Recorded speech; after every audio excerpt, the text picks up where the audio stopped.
This high-throughput protocol allows rapid screening of tomato seedlings from wild accessions to the bacterial pathogen Pseudomonas syringae.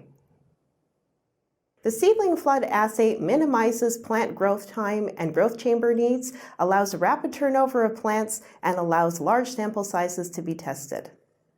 This assay is a powerful tool that can be used to screen for resistance in wild accessions and other lines with complex genetic backgrounds.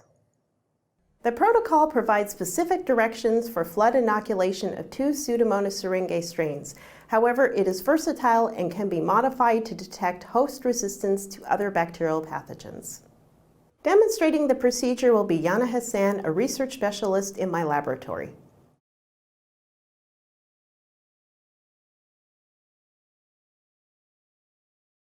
Begin by growing the tomato seedlings.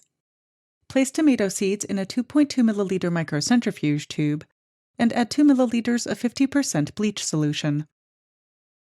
Rock the tube for 25 minutes,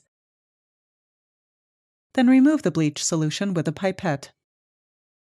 Add 2 ml of ultra-pure water and wash the seeds by inverting the tube 5 times.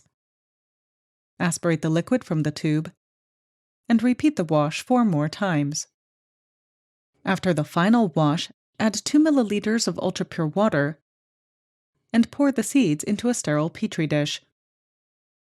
Sterilize forceps by flaming them in ethanol, then use them to transfer 5 to 7 seeds onto a 100 by 25 mm plate with 0.5x ms plus 0.8% agar media.